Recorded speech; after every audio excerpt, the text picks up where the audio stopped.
essa decisão do Alexandre de Moraes, faz sentido ele negar que Bolsonaro e Braga Neto recorram ao STF? Faz sentido ele manter isso no Tribunal Superior Eleitoral e manter a decisão e tornar eles inelegíveis? Olha, Fabiola, num país em que todas as decisões judiciais elas acabam não tendo validade, né? No fim, a gente vê uma que foi tomada a decisão e se mantém, né? Faz sentido, sim. Eu concordo com o Thales em tudo que ele falou, né?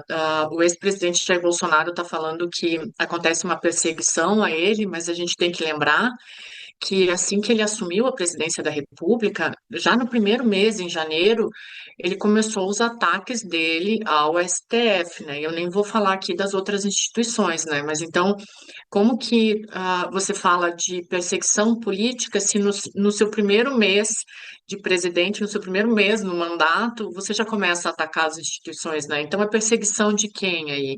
Então, a gente tem que colocar também em linhas muito claras esse tipo de coisa.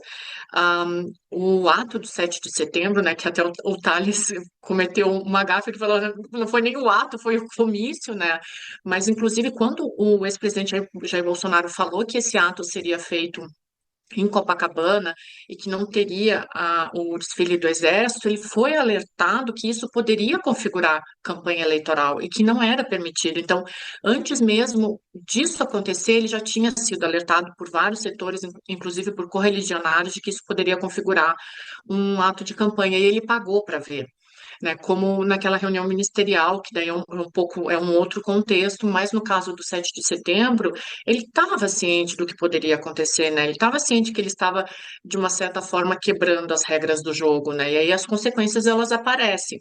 Eu acredito que foi uma aposta do tipo, se eu vencer as eleições, nada vai acontecer, mas é 50-50, né? Existe o caso de tu perder as eleições, como foi o que aconteceu. E a decisão do ministro Alexandre de Moraes, nesse caso, ela está correta, porque configurou, sim, um ato de campanha, né, por todos os elementos que o Thales já falou aqui. Então, é um pouco das consequências de um ato muito bem pensado. De novo, assim, o ex-presidente Jair Bolsonaro, ele tinha muita consciência do que poderia acontecer, mas ele resolveu pagar para ver, e aí agora o resultado está aí, né? E aí tem essa questão que dentro do bolsonarismo, né, professora Daisy, eles falam bastante de derrubar essa questão da inelegibilidade. Existe algum meio na sua análise de reverter isso e Bolsonaro ser candidato? Porque o que os juristas dizem é que não, né? Eu acredito que não, Fabiola. Eu acho que essa decisão ela já está tomada.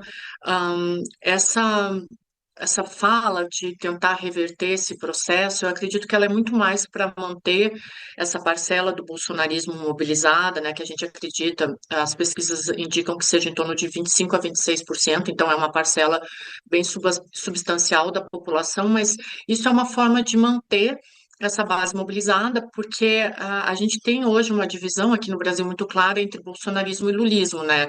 E o Bolsonaro ele não delegou o seu capital político para nenhum outro personagem, né? Então, é normal dentro do jogo político que se mantenham todas as fichas no atual representante desse movimento, que é o ex-presidente Jair Bolsonaro, né? Enquanto ele não delegar o capital político para outro personagem, seja Tarcísio, Caiado, ou sei lá, se o Bolsonaro vai fazer isso, a própria Michelle Bolsonaro, que tem aparecido aí nas pesquisas, toda a teoria vai ficar em torno do nome dele. E aí a gente tem que lembrar que uma das características do bolsonarismo também é essa amplificação do poder do mito, né? Então, tudo gira em torno do Bolsonaro.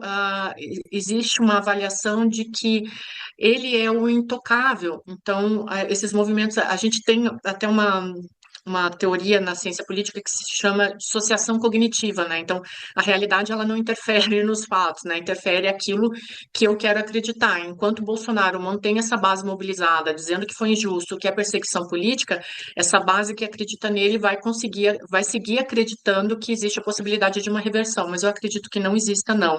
É muito mais um movimento para tentar manter o bolsonarismo vivo até 2026 do que uma possibilidade real. É.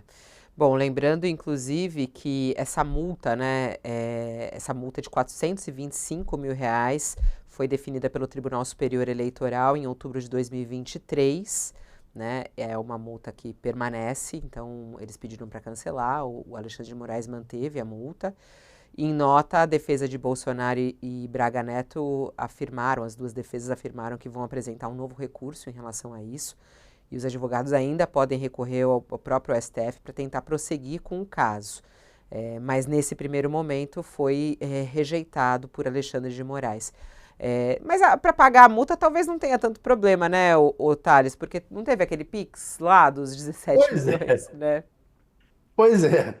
Teve aquele Pix que dá para pagar essa multa tranquilamente. Eu acho que o Bolsonaro tem que fazer as contas das multas. Olha, vou ter que pagar essa e devolver o restante.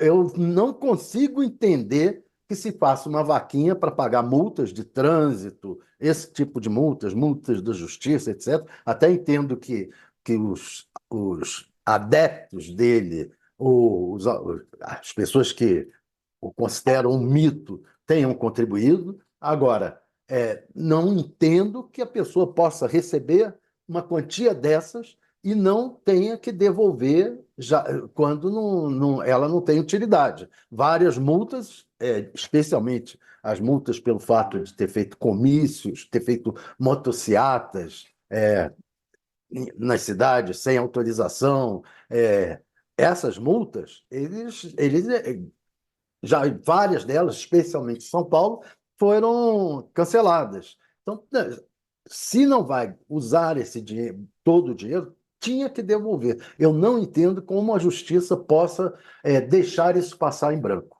Se você tem, a gente está com um caso agora, até o advogado daquele casal deu entrevista aqui e admitiu a similaridade, um casal que tinha um filho com problemas de saúde, fez uma vaquinha, a vaquinha pagou parte do tratamento e o casal continuou usando o dinheiro da vaquinha e fez luxuosamente. E a polícia foi atrás do casal e está até prendendo se não devolveram o dinheiro. Por quê? Porque é estelionato. Eu acho que a vaquinha tinha que ser devolvida. E aí o advogado do casal que deu entrevista aqui disse: realmente é um caso similar ao da vaquinha do Bolsonaro. Admitiu que era similar. Eu acho que isso daí é uma questão a ser discutida pela sociedade.